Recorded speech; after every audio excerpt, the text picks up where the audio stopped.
நம்ம சொல்றோம் இயேசு மகா சாஃப்ட். எப்படி சாஃப்ட்? ரொம்ப மென்மையானவர். அவருடைய வாயில் என்ன சொல்லியிருக்காரு? மத்திய எழுதின சுவிசேஷம் 21:19 என்ன சொல்றாரு? அந்த அத்தி மரத்தை பார்க்கிறார். இனி ஒரு காலம் ஒருவனும் அதிலிருந்து கனியை புசியாதிருப்பானாக. சபிச்சிட்டார் பாருங்க. அவர் தேவனா இருக்கிறாரு, அவர் போறாரு, எதிர்பார்க்கிறாரு, அந்த மரத்தை அப்படியே சபிச்சிட்டார். அந்த மரம் அப்படியே பட்டு போயிட்டு. அப்போ அந்த இயேசு கிறிஸ்து தான் உங்களை இப்ப உருவாக்கி இருக்கிறாரு, உங்களுக்கு பின்னாடி இருக்கிறாரு, உங்களை பாதுகாக்கிறாரு, எல்லாம் செய்யறாரு. பலனே கொடுக்கல, அவருக்கு பிரயோஜனமே இல்லை, ஜெப வாழ்க்கையே கிடையாது, அவரிடத்துல பேசுறதே கிடையாது, பாவம் நிறைந்த ஒரு வாழ்க்கை, தேவனை குறித்த சிந்தனை இல்லாத ஒரு வாழ்க்கையா இருக்கும்போது திடீரென வரும், போதும் நீ இருந்தது போதும், அந்த வாழ்க்கை அப்படியே முடிஞ்சிடும். யோவான் சுவிசேஷம் 15:6 என்ன சொல்லப்பட்டிருக்கு? அதாவது ஒருவன் என்னில் நிலைத்திராவிட்டால் வெட்டப்பட்டு வெளியில எரியப்படும். எரியப்பட்ட பிறகு என்ன? அது அப்படியே உலரும். திரும்ப அதை சேர்த்து அக்னியில கொண்டு போடுவாங்க. ஆண்டவரே கடுமையா பேசுறார். அவரோடு கூட நீங்க இசைஞ்சு இருக்கணும்னு சொல்லி அவர் எதிர்பார்க்கிறார். லூக்கா எழுதின சுவிசேஷம் 19:42-43 வரையில வசனங்களை நீங்க வாசிக்கும்போது என்ன சொல்ற? இஸ்ரவேல் ஜனங்களை பார்த்து, உன்னை சந்தித்த நாளை நீ அறியல, இனி உனக்கு அழிவு இருக்கு, இனி உனக்கு அழிவு இருக்கு, இஸ்ரவேல் தேசமே உங்களுக்கு அழிவு இருக்கு எச்சரிக்கிறாரு. அப்படியே நடந்துச்சு. இப்ப நம்ம என்ன செய்யறோம்? இயேசு கிறிஸ்து மகா இரக்கம் உள்ள தேவன், அவர் இரக்கம் உள்ள தேவன், அவர் நீதி உள்ள நியாயாதிபதியும் கூட. லூக்கா 13:4-5 வரையில வசனங்களை வாசிப்பில் அங்க என்ன சொல்லப்பட்டிருக்கு? சீலோவாம்ங்கிறதான ஒரு இடத்துல உள்ளதான கோபுரத்துக்கு கீழே 18 பேர் நடந்து போயிட்டு இருக்காங்க. அவங்க நடந்து போயிட்டு இருக்கும் போது கோபுரம் இடிஞ்சு விழுந்துட்டு செத்து போனாங்க. ஆண்டவர் என்ன சொல்றாரு? நீங்களும் மனம் திரும்பாவிட்டால் அப்படியே கெட்டு போவீர்கள். யாரு சொன்னது? யாரு சொன்னது? நீங்க சொல்றீங்களே சாஃப்ட், நீ அந்த தேவன் தான் சொன்னார். ஏசப்பாவா பயங்கர சாஃப்ட், ஹீ சாஃப்ட். ஆனா அவருக்கு இனி ஒரு குணமும் இருக்கு, நீதி உள்ள நியாயாதிபதி. அப்படியே கெட்டு போவீங்க, அப்படியே அழிக்கப்பட்டு போவீங்க. அப்ப எவ்வளவு ஜாக்கிரதையாக நம்முடைய வாழ்க்கையில் இருக்கணும். 2வது சங்கீதம் 10:11 நீங்க வாசிப்பீர்கள். அங்க என்ன சொல்லப்படும்? உணர்வடையுங்கள். யாரு உணர்வடையணுமா? ராஜாக்களே, நீ யாராவது இருந்துட்டு போ, நீ உணர்வடையணும். வாசிங்க. இப்பொழுதும் ராஜாக்களே உணர்வடையுங்கள், பூமியின் நியாயாதிபதிகளை எச்சரிக்கையா இருங்கள். குமாரன் கோபம் கொள்ளாமலும், தேவன் கோபம் கொள்ளாமலும், அவருடைய கோபம் உங்க மேல இருக்கு. ஹாயா வாழ்றோம், சுகபோகமாய் வாழ்கிறவன், சுகபோகமாய் வாழ்கிறவள், உயிரோட செத்தவன், உயிரோட செத்தவள். இப்ப எதை மட்டும் தான் விரும்புறோம்? ஏசப்பா உங்களை ஆராதிக்க வர்றேன். எதுக்கு? சுகபோகமாய் இருக்கு, ஒன்னும் குறைஞ்சிடக்கூடாது. ஆண்டவர் சொல்றாரு, கிறிஸ்தவ வாழ்க்கை அது கிடையாது. தேவனுடைய கோபம் உங்க மேல இருக்கு, எச்சரிக்கையா இருங்க, ஜாக்கிரதையா இருங்க, பயத்தோட இருங்க. என்ன சொல்லப்பட்டிருக்கு? என்ன சொல்லப்பட்டிருக்கு? பயத்தோடே அவரை சேவிங்க.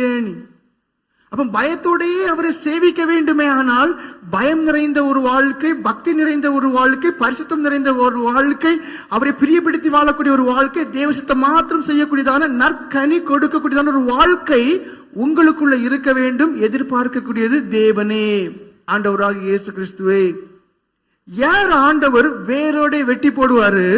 மத்திய எழுதின சுவிசேஷம் 5:19 வாசிங்க. இருதய சுத்தமில்லாதவர்களை. எப்படி எனில் இருதயத்திலிருந்து பொல்லாத சிந்தனைகளும், விபச்சாரங்களும், வேசித்தனங்களும், களவுகள், பொய் சாட்சிகளும், தூஷணங்களும் புறப்பட்டு வரும். பாருங்க, அப்ப இப்படிப்பட்டதான கிரியைகளை நீங்கள் செய்வீர்களே, ஆனா மரம் வேரோட ஒத்த வெட்டு முடிஞ்சு போச்சு. ரோமர்கள் நிருபம் 2:8-9 நீங்க வாசிங்க. அங்க எப்படி சத்தியத்துக்கு கீழ்ப்படியாதவங்க, நீ எவ்வளவுதான் சுவிசேஷம் கேட்டாலும், எவ்வளவுதான் கத்தி சொன்னாலும் அதுக்கு கீழ்ப்படியாத ஜனங்கள் அநேகர் இருப்பாங்க. மரம் வேரோட வெட்டப்படும். சண்டைக்காரராக இருந்து கீழ்ப்படியாமல், எப்படி சண்டை சிலங்களுக்கெல்லாம் வாய் சும்மா இருக்காது, சும்மா போயிட்டு இருக்கவங்களே கூப்பிட்டு சண்டை போட்டு குணம் இருக்கும். வேரோட வெட்டப்படும். சத்தியத்துக்கு கீழ்ப்படியாத குணம் இருக்கும், பரிதாபமா இருக்கும். அநியாயத்திற்கு கீழ்ப்படிந்திருக்கும், உக்கிர கோபாக்கினை வரும். 1 கொரிந்தியர் 6:9-10 வாசிங்க. இதெல்லாம் யாரு? கனி கொடுக்காத, நல்ல கனி கொடுக்காத மரங்கள். அநியாயக்காரர் தேவனுடைய ராஜ்யத்தை சுதந்தரிப்பதில்லை என்று அறியீர்களா? அநியாயம் செய்றீங்களா? சின்ன சின்ன காரியம் அணைஞ்சிடும். விக்கிரகாராதனைக்காரரும் விபச்சாரக்காரரும் சுய புணர்ச்சிக்காரரும் ஆண் புணர்ச்சிக்காரரும் திருடரும் பொருளாசை. இப்ப அநேகரை பிடிச்சிருக்கே, பொருளாசை பிடிச்சிருக்கு. உதாசீனரும் கொள்ளைக்காரரும் தேவனுடைய ராஜ்யத்தை சுதந்தரிப்பதில்லை. வெளிப்படுத்தின விசேஷம் 22 அதிகாரம் 15 வசனம் வாசிங்க. வெளிப்படுத்தின விசேஷம் 22 அதிகாரம் 15 வசனம். நாய்களும் விட்ட பாவத்தை மறுபடியும் செய்யக்கூடியதான குணம். சூனியக்காரரும் விபச்சாரக்காரரும் கொலைபாதகரும் விக்கிரகாராதனைக்காரரும் பொய்யை விரும்பி அதன்படி செய்கிற யாவரும். போதும் பாருங்க. அப்போ ஒரு சில வசனங்களை வேகமா வாசித்தேன். எப்படி எந்தெந்த மரம் எல்லாம் கனி கொடுக்கல, எப்படிப்பட்ட தன்மை உடவங்களுக்கு எல்லாம் கனி கொடுக்காத லிஸ்ட்ல இருக்கிறாங்க, யாருக்கு வேறெல்லாம் ஒரேடியா வெட்டப்பட போகுதுங்கிறதான ஒரு சில காரியங்களை சொன்னேன். அநேகருடைய குணமும் இதுல இருக்கு. எப்படி அநேகருடைய குணமும் இருக்கு. சரி, நல்ல கனி கொடுக்கணும். அந்த நல்ல கனி தான் என்ன? முதல்ல நீங்க பாத்தீங்கன்னா பூர்ணமான மனம் திரும்புதல் வேணும். சும்மா நல்ல கனி ஒன்றும் கொடுக்க முடியாது. எப்படி கெட்ட மரத்துல நல்ல கனிகளை பார்க்க முடியுமா? இல்ல முள்ளுள்ள மரம், இல்ல கனியே கொடுக்காத மரத்துல கனி எதிர்பார்க்க முடியுமா? முடியாது. அப்ப முதல்ல பேஸ் கரெக்டா இருக்கணும். பூர்ணமான ஒரு மனம் திரும்புதல் வேணும். ஒரு பாதையில நடந்துட்டே இருக்கேன், அப்ப எனக்கு புரிஞ்சு போச்சு இந்த பாதை சரியில்லை, அதை அப்படியே விட்டுறணும்.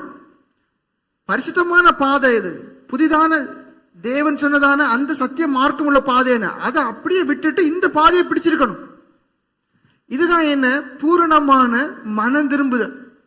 அந்த ஒரு பூர்ணமான மனம் திரும்புதல் இருக்கணும்.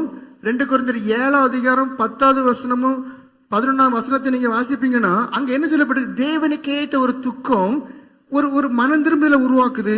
அது ஒரு பூர்ணமான ரட்சிப்பு ஏற்பட்டதா மாறுது. அப்படின்னா எப்படி? பூர்ணமான பாவரிக்கை நமக்குள்ள இருக்கணும். பூர்ணமான பாவத்திலிருந்து விடுவிக்கப்பட்டதான ஒரு ரட்சிப்பின் அனுபவம் நமக்குள்ள இருக்கணும். நல்ல கனி நீங்க கொடுக்க வேண்டுமே. ஆனால் 11 வசனம் வாசிங்க. பாருங்கள், நீங்கள் தேவனுக்கேற்ற துக்கம் அடைந்ததுண்டே, அது உங்களிடத்தில் எவ்வளவு ஜாக்கிரதையும். நல்ல கனி கொடுக்கணும்னா என்ன வேணும்? ஜீவியத்தை குறித்த ஜாக்கிரதை வேணும். இது தப்பு பண்றோம் ஒன்னே இல்லை, பொய் பேசுறோம் ஒன்னே இல்லை, கீழ்த்தரமான காரியங்களை பண்றோம் ஒன்னே இல்லை. அப்ப அந்த உணர்வு இருக்குமா? இருக்காது. ஒரு ஜாக்கிரதை, உங்களை பற்றிய ஒரு ஜாக்கிரதை வேணும். குற்றம் தீர எவ்வளவு நியாயம் சொல்லுதலையும், எப்படி குற்றம் இல்லாத ஒரு வாழ்க்கைக்காக எவ்வளவு பிரயாசப்படக்கூடிய ஒரு அனுபவம் அது வேணும். எவ்வளவு வெறுப்பையும், பாவத்துக்கு மேல அவ்வளவு ஒரு வெறுப்பு இருக்கணும். சும்மா நல்ல கனி ஒண்ணும் கொடுக்க முடியாது, பாவத்துக்கு மேல வெறுப்பு இருக்கணும். எவ்வளவு பயத்தையும் எவ்வளவு ஆவலையும், தேவனுக்கு பயப்படக்கூடியதான ஒரு பயம் உங்களுக்குள்ள இருக்கணும். அது யோசேப்பிட்ட இருந்துச்சு. எப்படி? என் ஆண்டருக்கு முன்பாக நான் எப்படி பாவம் செய்யறது? பயம் இருந்துச்சு. எவ்வளவு பக்தி வைராக்கியத்தையும், ஒரு பக்தி வைராக்கியம் வேணும். அது எப்படி? ஆண்டவருக்கும் தான் வாழ், ஆண்டவருக்கும் தான் வாழ், ஆண்டவருக்கும் தான் வாழ். ஜீவனுள்ள தேவனுக்கு தன்னை ஜீவபலியாய் கொடுக்கத விரும்புது. அல்லேலூயா, அல்லேலூயா. ஜீவபலியாய் கொடுக்கத விரும்புது, பரலோகத்தை விரும்புது. ஏன்னா இங்க சொல்லப்பட்டதுல ஒரு காரியம் என்ன? ஆவல் என்ற ஒரு வார்த்தையை சொன்னார். நமக்கு இப்ப அந்த ஆவல் இல்லை. என்ன ஆவல் இல்லை? தேவனோடு கூட இருக்கணும், அவரோடு எடுத்துக்கொள்ளப்படணும், பரலோகத்துல வாசமா இருக்கணும். 1000 வருடம் இந்த உலகத்துல இப்பதான் 60 வருஷம் தான் அனுபவிக்க முடியாது. சரி இருக்கட்டு, 1000 வருஷம் அனுபவிக்கலாம். இந்த பக்தி வைராக்கியங்களை நம்ம உங்களுடைய ஜீவியத்தை நீங்க பாருங்க, வாசிங்க. எவ்வளவு பக்தி வைராக்கியத்தையும் எவ்வளவு கண்டிப்பையும் உண்டாக்கிட்டு பாருங்க. உங்களுக்குள்ள ஒரு கண்டிப்பு இருக்கும். நான் இப்படிதான் இருப்பேன், அவ்வளவுதான். எப்படி? நான் இப்படிதான் இருப்பேங்கிறதான அந்த ஒரு எண்ணம் இருக்கு. நல்ல கனி கொடுக்கணும். அடுத்து என்ன வேணும்? எரேமியா 4:14 நீங்க வாசிப்பீர்கள். நாங்க என்ன சொல்லப்பட்டிருக்கு? உன் இருதயத்தை பொல்லாப்பற கழுவு. உன் இருதயத்தை நீ என்ன செய்? பொல்லாப்பற கழுவு. அப்ப நல்ல கனி கொடுக்கணும்னா இருதயம் சுத்தமா இருக்கணும். அந்த இருதயத்தை நீங்க கழுவணும், அந்த இருதயத்தை நீங்க சுத்திகரிக்கணும். அங்க என்ன சொல்லப்பட்டிருக்கு? மனம் திரும்புதலுக்கு ஏற்ற கனியை கொடுங்க. வாசிங்க. மனம் திரும்புதலுக்கு ஏற்ற கனிகளை கொடுங்கள். மனம் திரும்புதலுக்கு ஏற்ற கனியை கொடுங்க. அப்ப யோவான் ஸ்நானகர் என்ன செய்யறாரு? சில பிராக்டிக்கலா என்ன செய்யணும்னு சொல்றாரு. 10 to 14 வரைக்கும் வாசிங்க. அப்பொழுது ஜனங்கள் அவனை நோக்கி, அப்படியானால் நாங்கள் என்ன செய்ய வேண்டும் என்று கேட்டார்கள். ஜனங்கள் கேக்குறாங்க. அவர்களுக்கு அவன் பிரதியுத்தரமாக, 2 அங்கிகளை உடையவன் இல்லாதவனுக்கு கொடுக்க கடவன், உடையவனும் அப்படியே செய்ய கடவன் என்றான். அவனை நோக்கி, போதகரே, நாங்கள் என்ன செய்ய வேண்டும் என்று கேட்டார்கள். அதற்கு அவன், உங்களுக்கு கட்டளையிட்டு இருக்கிறதற்கு அதிகமாய் ஒன்று வாங்காதிருங்கள் என்றான். எப்படி? லஞ்சம் வாங்காதுங்க, கைக்கூலி வாங்காதுங்க, சம்பளம் போதும், கிம்பளத்தை விரும்பாதுங்க. போர் சேவரும் அவனை நோக்கி, நாங்கள் என்ன செய்ய வேண்டும் என்று கேட்டார்கள். அதற்கு அவன், நீங்கள் ஒருவருக்கும் எடுக்கன் செய்யாமலும் பொய்யாய் குற்றம் சாட்டாமலும் உங்கள் சம்பளமே போதும் என்று இருங்கள் என்றான். எத்தனை பேரு சம்பளம் போதும்னு இருக்கிறீங்க? அதிகாரம் 8ஆம் வசனத்துல சகை என்ன செய்யறான்? நான் யார்கிட்டயாவது வாங்கியிருந்தோம்னா நாளத்தனையா திருப்பி கொடுப்பேன். அடுத்து என்ன? என் சொத்துல பாத ஏழைகளுக்கு கொடுப்பேன். கள்ளத்தனம் பிடிச்சு கொள்ளை அடிச்சு திருடி ஒன்னே வைக்காதுங்கன்னு நான் சொல்றேன். அந்த மனம் திரும்புதல் அது உங்களுக்கு இருக்கட்டும். பாதிய கொடுத்தார். மனம் திரும்புதலுக்கு ஏற்ற கனி. பரப்போஸ் என்ன சொல்றாரு? நான் முன்னாடி தூசிக்க கூடியவன், கொடுமை செய்யக்கூடியவன். ஆனா மனம் திரும்புதல் கனி அவர் எப்படி கொடுக்காரு பாருங்க. அதுக்கப்புறம் அந்த வாழ்க்கையில தூசிப்பும் இல்லை, கொடுமை இல்லை, தன்னையே தேவனுக்கு ஜீவ பலியா கொடுத்து தேவ சுத்தம் மாத்திரம் செய்றார். அதுதான் மனம் திரும்புதலுக்கு ஏற்ற கனி. யோவான் 15:5 நீங்க வாசிப்பார். என்ன சொல்லப்பட்டிருக்கு? ஒருவன் என்னில் நிலைத்திருந்தால் மிகுந்த கனி கொடுப்பான். அப்ப நல்ல கனி கொடுக்கணுமா? நீங்க என்ன செய்யணும்? அந்த தேவனோடு இசைஞ்சு இருக்கணும். ஜெபம் பண்ண முடியலன்னா நீங்க நல்ல கனி கொடுக்க முடியுமா? தெய்வ சிநேகம் இல்லைன்னா நீங்க நல்ல கனி கொடுக்க முடியுமா? தெய்வ சுத்தம் செய்யல நீங்க நல்ல கனி கொடுக்க முடியுமா? முடியாத காரியம். ஒருவன் என்னில் நிலைத்திருந்தால் தான் அவனால கனி கொடுக்க முடியும். அப்ப தேவனத்தை இசைஞ்சிருந்தா மட்டும்தான் உங்களுக்குள்ள தேவ பயம் உண்டாகும், உங்களுக்குள்ள பரிசுத்தம் உண்டாகும், உங்களுக்குள்ள அந்த தேவனுடைய நீதி உண்டாகும், உங்களுக்குள்ள தேவ பயத்துடன் நிறைந்ததான தேவ சுத்தம் செய்யக்கூடியதான ஒரு பரிசுத்தமான வாழ்க்கையே உண்டாகும். அப்படின்னா மட்டும்தான் நல்ல கனி கொடுக்க முடியும். அதே அதிகாரம் 8ஆம் வசனம் என்ன சொல்லுது? மிகுந்த கனி கொடுப்பதனால். அப்ப தேவனோடு இசைஞ்சிருக்கும் போது 1-2 கனி மட்டும் கொடுக்க மாட்டீங்க, மிகுந்த கனி கொடுப்பீங்க. நீங்க எப்படி மிகுந்த கனி கொடுப்பீங்க? செய்ய வேண்டியது என்ன? அவரோட இசைஞ்சிருந்தா மட்டும் போதும். அப்படி மிகுந்த கனி கொடுத்தா மட்டும்தான் அவருடைய சீஷர்கள் என்ற நிலைமைக்கு வர முடியும். பிதாவும் நம்மளை உருவாக்குனதுக்கு, நம்மளை ரட்சித்ததற்கு, நம்மளை பரிசுத்தப்படுத்துறதுக்கு அவரும் என்ன சந்தோஷப்படக்கூடியவராக இருப்பார். 92ஆம் சங்கீதம் 15ஆம் வசனம் என்ன சொல்லுது? ஏன் நீ இப்படி தேவனோட இசைஞ்சு நீ இருப்பாயே ஆனால், பரிசுத்தமாய் நீதியா இருப்பாய் ஆனால், நீ முதிர் வயதிலும் கனி கொடுப்பாய். அல்லேலூயா. அப்படின்னு அர்த்தம் என்ன? ஒவ்வொரு நாளும் நற்கனி கொடுக்கக்கூடியவர்களா இருக்கணும். ரட்சிக்கப்பட்ட உடனே நல்ல அனுபவம், நல்ல கனி கொடுக்குது. ஆம்பர்கள் எல்லாம் எப்படி முதிர் வயதிலும் கனி தந்து புஷ்டியும் செழிப்புமாய் இருப்பாங்க. ஏன்? அந்த அனுபவம். அப்படி ஏன்? ஜெபஜீவியம். ஏன்? முழங்கால் நின்று ஆண்டவரே நீ நடத்தும் சொல்லி கதறி ஜெபிக்கக்கூடிய குணம். அனுபவம் என்ன? தானா இருக்கும். ஆசீர்வாதம் என்ன? கூடவே இருக்கும். கனியா நீங்க ஒன்னும் பார்க்காண்டான். அந்த மரத்துக்கு என்ன கனி கொடுக்கணும்னு சொல்லி வேதனையா இருக்கும் இல்ல. அதுக்கு ஏற்றபடி இந்த பருவங்கள் வரும்போது கனி கொடுத்துட்டே இருக்கும். அது கஷ்டமா? இல்ல. அதே போலதான் நீங்க என்ன, எந்த இடத்திலையும் யாருக்கு மத்தியிலும் எந்த சூழ்நிலையிலையும் தேவனை வெளிப்படுத்தக்கூடியதான, தெய்வீக நீதியை வெளிப்படுத்தக்கூடியதான, தேவனுடைய பரிசுத்தத்தை வெளிப்படுத்தக்கூடியதான, தேவனையே வெளிப்படுத்தக்கூடியதான கனிய கொடுத்துட்டே இருப்பீங்க. மாமரத்துக்கு மாங்காய கொடுக்கறதுக்கு, மாம்பழத்தை கொடுக்கறதுக்கு கஷ்டமா? இல்ல. அப்ப தேவனோடு இசைஞ்ச ஒரு அனுபவம் உங்களுக்குள்ள இருக்கணும். உபாகமம் 11ஆம் அதிகாரம் 9ஆம் வசனத்தின் கடைசி பாகம் வாசிப்பீர்கள். அங்க என்ன சொல்லப்பட்டிருக்கு? நான் உங்களுக்கு கற்பிக்கிற கற்பனை எல்லாவற்றையும் கை கொள்வீர்களாக.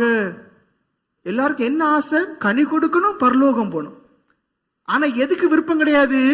எல்லா கற்பனைகளையும் கை கொள்ள முடியாது. கொஞ்சம் கள்ளத்தனம், கொஞ்சம் கெட்ட குணம், கொஞ்சம் தீய யோசனைகள், கொஞ்சம் அடுத்தவங்களுக்கு கேடு உண்டாக்குறது, இது எல்லாம் கொஞ்சம் கொஞ்சமா கூட்டு வச்ச மாதிரி அங்கங்க இருக்கும். வச்சுட்டு என்ன நல்ல கனி கொடுக்கணும் ஆண்டவரே? இல்ல. அந்த ஜெபம் கேட்கப்படவும் செய்யாது. சூழ்நிலைகள், சந்தர்ப்பங்கள், நீங்க ஆட்களோட பேசி இடப்படும் போது ஒரு காலம் நல்ல கனி கொடுக்கவே முடியாது. எல்லா கற்பனைகளையும் கை கொள்ளணும் இருக்கு. நான் உங்களுக்கு கற்பிக்கிற கற்பனைகள் எல்லாம் கை கொள்வீர்களாக. 139ஆம் சங்கீதம் 23ஆவது வசனம் என்ன சொல்லுது?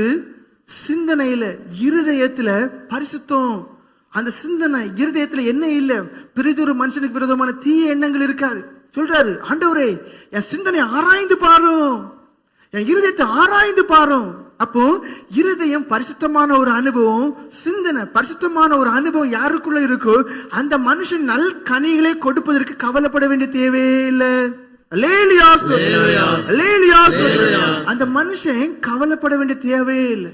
அதே அதிகாரம் 24 வசனம் என்ன சொல்லுது?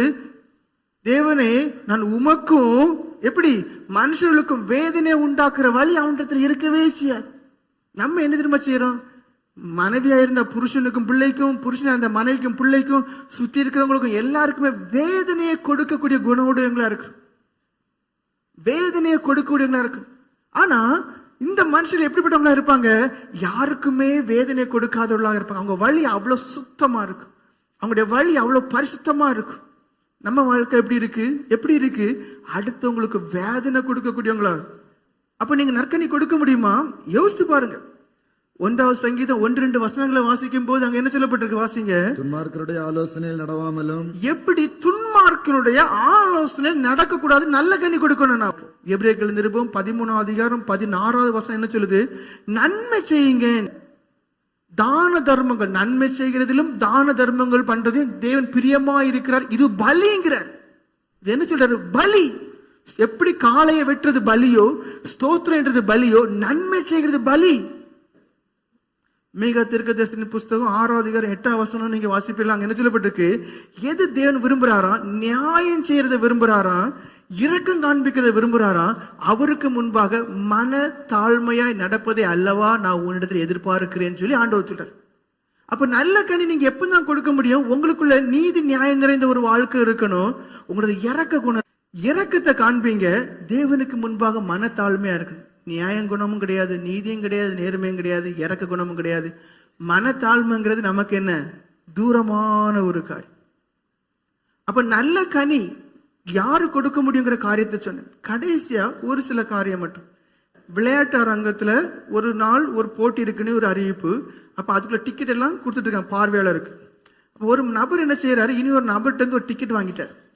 அந்த டிக்கெட்டு விலை 500 ரூபாய் கொடுத்தா வாங்குறாரு. அந்த நபர் என்ன யோசிக்கிறாரு? அந்த நாள் என்னைக்கு வரும், அந்த நாள் என்னைக்கு வரும், வரும்போது நான் என்ன செய்வேன்? ஸ்டேடியத்துல போய் மேட்ச் பார்ப்பேன். நாள் வருது, டிக்கெட்டை கொண்டு எங்க போறாரு? ஸ்டேடியத்துக்கு போறாரு. ஸ்டேடியத்தை கொண்டு நீட்டுறாரு. டிக்கெட் கொடுத்து என்னை உள்ள விடுங்க. அப்ப சொல்றாங்க, சார் இந்த டிக்கெட் செல்லாது சார், நீங்க ஸ்டேடியத்துல இருந்து டிக்கெட் வாங்கியிருக்கணும் சார்.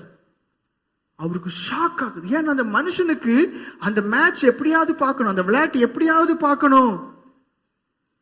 இருதயம் உடையது. கொடுத்தது 500 ரூபாய் தான், உண்மைதான். டிக்கெட் வாங்கினது உண்மைதான். ஆனா டிக்கெட் செல்லாது. இதே போலதான் அநேகர் வஞ்சிக்கப்பட்டு இருக்கிறீங்க, ஏமாற்றப்பட்டு இருக்கிறீங்க. நீங்க என்ன நினைச்சிட்டு இருக்கிறீங்க? நான் நல்ல கனி கொடுத்துட்டு இருக்கிறேன், நிச்சயமா நான் பரலோகத்துக்கு போவேன் நம்பிட்டு இருக்கிறீங்க. அந்த நாள் நிச்சயமா கிட்டி சேரி வருது. அந்த நாள் கிட்டி வரும்போது பெரிய ஏமாற்றம் உங்களுக்கு காத்திருக்கு. பெரிய ஏமாற்றம் உங்களுக்கு காத்திருக்கு. பெரிய ஏமாற்றம் உங்களுக்கு காத்திருக்கு. திரும்ப திரும்ப சொல்றேன், நீங்க எல்லாம் வஞ்சிக்கப்பட்டு இருக்கிறீங்க. என்ன செய்றீங்க? டிக்கெட் வாங்குறது போல. எப்படி? எனக்கு நிச்சயமா நான் போவேன், நுழைவேன், நான் அதை பார்ப்பேன். எப்படி அந்த நபர் என்ன நானோ அதே போல நீங்க என்ன செய்றீங்க? நான் பரலோக ராஜ்யத்துக்குள்ள போவேன். 12 வாசல் இருக்கு, எனக்கும் ஒரு வாசலுக்குள்ளே உட்பிரவேசிக்க முடியும். ஜீவ புஸ்தகத்துல என் பேர் இருக்கு, நான் உள்ள போவேன், நான் தேவனை தரிசிப்பேன், நான் அனுபவிப்பேன் நினைச்சிட்டு இருக்கிறீங்க. இல்ல, உங்களுக்கு ஐயோ. நல்ல கனி கொடுக்காத எந்த மரமும் வேரோட அப்படியே வெட்டப்படும். நீங்க நினைக்கிறீங்க நான் கனி கொடுக்கேன்னு. அவனை என்ன செய்தான்? டிக்கெட்டுக்கு ரூபா கொடுத்தா வாங்கினான். ஆனா அது செல்லுபடியாவது டிக்கெட். அதே போலதான் நீங்க சுயநீதி உடையவர்களா இருக்கிறீங்க, சுய பரிசுத்த உள்ளவங்களா இருக்கிறீங்க. உங்களுக்கு நீங்களே எப்படிப்பட்டவங்களா இருக்கிறீங்க? நான் சரி. ஆனா தேவன் சொல்றாரு, உன்னை நான் அறியேன். ஏன்? தேவனுடைய வசனத்துக்கு மாறான ஒரு ஜீவியம், தேவனுடைய கற்பனைக்கு மாறான ஒரு ஜீவியம், சுவிசேஷத்திற்கு மாறான ஒரு ஜீவியம், சபை ஒழுங்கு சட்டத்திட்டங்களுக்கு மாறான ஒரு வாழ்க்கை. ஆனா என்ன நினைக்கிறோம்? நான் நற்கனி கொடுக்கிறேன். முடியாது, நீங்க போய் சேர முடியாது. முடிவு மகா பரிதாபமா இருக்கும். ரோமர்கள் நிருபம் 11வது அதிகாரம் 16வது வசனத்தின் கடைசி பாகம் என்ன சொல்லுது? வேரானது பரிசுத்தமாய் இருந்தால் கிளைகளும் பரிசுத்தமாய் இருக்கும். என்ன சொல்லுது? வேர் பரிசுத்தமா இருக்கணும். தண்ணி எல்லாம் உரியுத, உரத்துல சத்தெல்லாம் உரியுத, அந்த மரம் கீழே விழாமல் பண்ணக்கூடிய அந்த வேர் இருக்கு, அது முதல்ல கரெக்டா இருக்கணும். வேர் பரிசுத்தமாய் இருந்தால் எப்படி கிளைகள் பரிசுத்தமாய் இருக்கும், இலைகள் பரிசுத்தமாய் இருக்கும், அவைகளிலிருந்து வரக்கூடியதான பழங்கள் பரிசுத்தமாய் இருக்கும். அல்லேலூயா, அல்லேலூயா. அப்ப எந்த தைரியத்துல உங்களுடைய வாழ்க்கை இருக்கு? 2 அதிகாரம் 12-13 என்ன சொல்லுது? இப்பொழுதே நீ என்ன செய், இவ்வளவு சுவிசேஷம் கேட்டிருக்கிறியே, நீ இப்பொழுதே என்ன செய், அழு, உபவாசம் பண்ணு, உன் இருதயத்தை கிளி, நீ என்ன செய், நீ தேவனிடத்துல சேரு. கனியாவது கண்டுபிடி. நான் நல்ல கனி கொடுக்கணும் இல்ல மேல் பூச்சிக்கு நல்ல கனி கொடுத்துட்டு உள்ள இருக்கிறதெல்லாம் கேடா. அந்த டிக்கெட் காரியத்தை ஞாபகத்தில் வச்சுக்கிடுங்க. கடைசி நாள், கடைசி நேரம், கடைசி நிமிஷம் மிகப்பெரிய ஒரு ஏமாற்றம். ஐயோ என் வாழ்க்கையை தொலைச்சிட்டேனே, பரிதாபமா இருக்கும். எசேக்கியேல் தீர்க்கதரிசன புஸ்தகம் 18 அதிகாரம் 32 என்ன சொல்லுது? மனம் திரும்புங்கள், பிழைப்பீர்கள். அப்போ இந்த நற்கனி கொடுக்கக்கூடியதான அனுபவத்தை அடையிறதுக்கு, பூர்ணமான அனுபவத்தை அடையிறதுக்கு என்ன செய்யணுங்கிறத நீங்க கண்டுபிடிக்கணும். அப்படி நான் மட்டும்தான் பிழைப்பீங்க. ஆண்டவர் ஏன் உங்களை திரும்ப சொல்றாரு? சாகுறவனுடைய சாவை நான் விரும்பல, நீங்க எல்லாம் செத்து போறதுக்கு நான் விரும்பல. அதனால எச்சரிக்கிறார். இதுவரைக்கும் எப்படி ரட்சிக்கப்பட்டுட்டேன், ஸ்தோத்திரம். அபிஷேகம் பெற்றுட்டேன், ஸ்தோத்திரம். சபையார் ஆயிட்டேன், ஸ்தோத்திரம். அப்புறம் என்ன எல்லாம் எப்படி மேல போயிருவேன்? இல்ல, நல்ல கனி கொடுங்க. யோவான் என்ன சொன்னாரு? விரியன் பாம்பு குட்டிகளே. யார பார்த்து சொன்னாரு? இங்க இருக்கக்கூடிய அநேகரை போல நய வஞ்சகம் பிடிச்சதான் பரிசேயர்கள், சதுசேயர்கள், வேதபாரர்கள் பார்த்து சொன்னார் விரியன் பாம்பு குட்டிகளே. ஏன் அவங்க என்ன செய்யறாங்க? ஆபிரகாம் எங்களுடைய தகப்பன் அப்படின்னு அர்த்தம் என்ன? ஆபிரகாமுடைய தகப்பன் யாரு? தேவன். அப்போ நாங்கள் ஆபிரகாம் எங்களுக்கு தகப்பனா இருக்கிறதுனால எங்களுக்கு தகப்பனும் யாரு? தேவன் தான். ஆபிரகாமுக்கு ஆண்டவர் என்ன சொன்னாரு? உன்னை ஆசீர்வதிப்பவர்களை நான் ஆசீர்வதிப்பேன், உன்னை சபிப்பவர்களை நான் சபிப்பேன், நீ ஆசீர்வாதமா இருப்பாய். இங்க என்ன ஆகி போச்சு? இவங்க அதை பிடிச்சுக்கிட்டாங்க. எப்படி? நாங்க ஆசீர்வாதமா இருப்போம், எங்களுக்கு ஒரு நன்மையும் குறைவிடாது, நாங்கள் தேவனுடைய பிள்ளைகள். அவங்கள பார்த்துதான் யோவான் சொன்னார் விரியன் பாம்பு குட்டி அவமானப்படுத்தினார். எப்படி அவமானமா இருக்கும் பாருங்க. மற்ற மக்கள் மணியில பெருமையா இருக்கக்கூடியவங்க ஸ்ட்ரைட்டா சொல்ற, டேய் நீ விரியம் பாம்பு குட்டி அப்படின்னு அர்த்தம். விஷம் நிறைந்தவன், விஷம் நிறைந்தவன். 5 அடி 4 அடி நீளம் தான் இருக்கும். எங்க இருக்கும்? மண்ணுக்கு அடியில இருக்கும், இல்லைன்னா பொந்துக்குள்ள இருக்கும், கல்லுகளுக்குள்ள இருக்கும். டக்குன்னு கடிச்சிரும், முடிஞ்சு போச்சு. அவங்க என்ன நினைச்சிட்டு இருக்காங்க? நாங்க ஆபிரகாமின் சந்ததியார், யூதர்கள், நாங்க மேல பறந்துருவோம். அவங்கள பார்த்து நான் ஷார்ப்பா பேசினார். நீங்க ரட்சிக்கப்பட்டுட்டீங்கன்னு சொல்லி உங்களை ஏமாத்திக்கிடாதுங்க, நீங்க அபிஷேகம் பெற்றுட்டீங்கன்னு சொல்லி உங்களை ஏமாத்தாதுங்க, இல்ல ஒருபடி மேல ஆண்டுக்கு ஊழியம் செய்றீங்கன்னு சொல்லி உங்களை ஏமாத்திக்கிடாதுங்க. நீங்க தினமும் தினமும் தினமும் முடிவு பரியந்தம் முதிர் வயது வரைக்கும் நற்கனி கொடுக்காமல் இருப்பீர்களே ஆனால் இங்கேயே இப்பொழுதே வெட்டப்படும், முடிவும் பரிதாபமா இருக்கும். அதனால கவனமா இருங்க, ரொம்ப கவனமா இருங்க. வெளிப்படுத்த 2:5 என்ன சொல்லுது? எந்த நிலையில விழுந்தானே கண்டுபிடி, மறுபடியும் எழும்புறதுக்குள்ள வகையை பாரு. இதுதான் ரட்சணை நாள், இதுதான் அனுக்கிரக காலம். வேதம் சொல்லுது. முடியல முடியலன்னு சொல்லாதுங்க, நற்கனி கொடுக்கக்கூடியவர்களாக மாறுங்க. எப்படி நற்கனி கொடுக்கக்கூடியவர்களாக மாறுங்க? இப்பொழுதே கோடாரியானது மரங்களின் வேர் அருகே வைக்கப்பட்டுள்ளது. நற்கனி கொடாத எந்த மரமும் வேரோட வெட்டப்பட்டு அக்கினியிலே எரியப்படும். முடிஞ்சு போச்சு. எப்படி? கொலை மட்டும் வெட்டப்படாது, தடி மட்டும் வெட்டப்படாது, வேரோட வெட்டப்படும். வெட்டின பிறகு என்ன நல்ல மரம் தான் பாத்தீங்கன்னா அதை ஆண்டவர் உலரதான் போடுவார். கிருபையை இழந்து உலர போட்டு அக்கினியில போடுவார், நரகத்துல தள்ளுவார். அதனால கேட்ட சுவிசேஷத்தை விசுவாசிங்க, உங்களை நீங்க ஏமாத்திக்கிட்டாரு.